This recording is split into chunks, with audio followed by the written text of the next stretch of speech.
la mayonnaise. Quoi de plus simple et parfois ça peut être compliqué de faire la mayonnaise. Donc tu vas nous donner des astuces. Vanessa, c'est ce que je me dis tout le temps, vraiment quand on veut bien manger, quelque chose qui est simple. Moi j'ai même plus de mayonnaise, de mayonnaise industrielle dans mon frigo. Je suis sûre que Pauline elle en a pas non plus. Ça prend une ou deux minutes et on va le faire ici. Je vous ai fait donc une mayonnaise maison que l'on va déguster. En comparatif à une mayonnaise industrielle.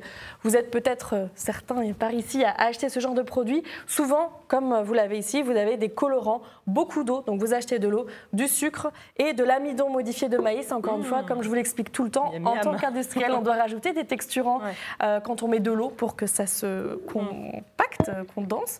Et ça nous fait donc cette mayonnaise industrielle. Alors le but là, c'est de comparer la différence. On fait une petite battle d'analyser entre deux maillots. De texture, de couleur. Vous voyez, on est sur une couleur beaucoup plus claire que ma mayonnaise maison où j'ai mis des œufs de mes poules élevées en plein air. Donc forcément, on a des jaunes d'œufs plus... C'est pas du tout les mêmes couleurs. Alors viens, donne-nous ces deux mayonnaises et on va... Allez, il va falloir goûter celle-là aussi, Pauline. Désolée, j'ai pas pris de pain, j'y ai pensé après pour faire la différence. Très simple. Très simple pour faire une mayonnaise maison. 2 jaunes d'œufs, vous pouvez même en mettre qu'un. Ah oui, ça n'a rien à voir. Je ne dirais pas laquelle est la meilleure. Mais si, c'est la tienne la meilleure. Et donc là, on a mis de l'huile non raffinée. Vous sentez quand même qu'il y a du goût. Il y a un goût plus dense, plus herbacé. C'est tout ce qui est huile non raffinée où on ne met pas de solvant. On extrait tout simplement l'huile de la graine et c'est ça qui donne ce goût un peu fort. J'aurais presque envie de replonger la cuillère, mais je vais quand même éviter. Très bien assaisonnée. Ouais, elle est très bonne. Donc, on met aussi de la moutarde. T'as mis quoi là? T'as mis un œuf? Là, j'ai mis 2 jaunes d'œufs. 2 jaunes d'œufs, juste les jaunes. On enlève le blanc. Pour ceux qui veulent faire une mayonnaise qui est plus légère, une mayonnaise mousseline, on appelle ça, vous gardez vos blancs de côté, vous allez les monter à la fin et vous les incorporez petit à petit à votre mayonnaise. Ok. Et là, je vais vous embaucher pour que vous puissiez m'aider à mettre l'huile petit à petit. Parce que le problème... c'est Pauline qui va faire ça. Voilà. Vous avez peut-être déjà raté une mayonnaise. Oui, ça m'est arrivé, j'avoue. Voilà. Le problème, c'est qu'on sans met savoir pourquoi, souvent l'huile trop rapidement. T'as peut-être mis trop rapidement l'huile, Vanessa. Là, on va mettre un filet d'huile. Alors, c'est Pauline qui va rajouter un filet d'huile pendant que tu mixes, c'est ça? Et on peut mixer comme ça au batteur. On peut mixer au batteur, c'est ce qui permet de le faire rapidement, vu qu'on n'a pas beaucoup de temps. Allez-y, encore. Vous pouvez en mettre plus. Voilà, on voit la texture. Je vais enlever les doigts. Est-ce que tu veux que je tienne le... Regarde, allez-y, on peut en mettre un peu plus. Voilà. Donc on voit que la texture commence à s'épaissir. Ouais. Pourquoi est-ce qu'une mayonnaise s'épaissit? C'est l'association entre la moutarde et l'huile. En fait, dans la moutarde, vous avez des composés hydrophiles et hydrophobes.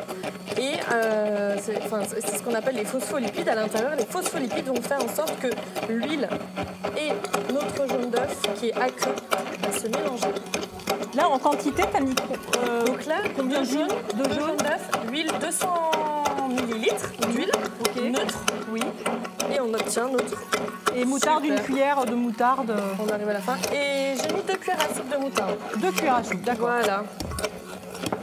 Et on obtient donc notre mayonnaise. Et en plus, c'est facile avec le truc plongeant, là, le mixeur plongeant, dans un récipient comme ça qui est assez étroit et haut, c'est assez... Exactement. Ah, t'as quand même de l'œuf. Fait quand même des œufs mimosa. Oui. Pour pas manger la mayonnaise comme ça, telle quelle. Donc des œufs mimosa, vous prenez votre mayonnaise, vous faites cuire des œufs durs, vous enlevez les jaunes. Les jaunes, vous les mettez avec de la mayonnaise. Et vous obtenez des bons œufs mimosa. Ah, tu mixes les jaunes avec la mayo. Tu mixes ton jaune d'œuf avec la mayo. C'est ça les œufs mimosa en fait. On rajoute quelques petites chips de copa. Ouais, c'est plus gourmand. Voilà. Mais bon, on va se régaler. Et puis voilà, donc faites surtout votre mayo maison. Vous avez vu, c'est ultra rapide.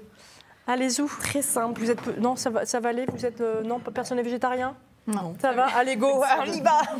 Merci beaucoup, Constance. Hop, alors. Bon. On va mélanger un peu, mais c'est pas mal. C'est très bon. C'est très simple et très bon. C'est super. Vous aimez, Pauline? Ça va? J'adore. Voilà. Je suis belge, moi, donc la mayo, parfait. Ah, et en plus, Pauline, elle est belge. On a oublié de le dire. L'huile de colza, oméga 3. Et j'ai oublié de dire, la maison à Biera, donc en Dordogne, on peut la louer pour voir comment ça fonctionne, la visiter. Encore une fois, c'est du partage d'expérience. Merci beaucoup. Et n'hésitez pas, vous allez sur Internet et vous tapez la maison magique. Vous le trouvez facilement. Merci beaucoup. Merci, Vanessa. À bientôt. Salut.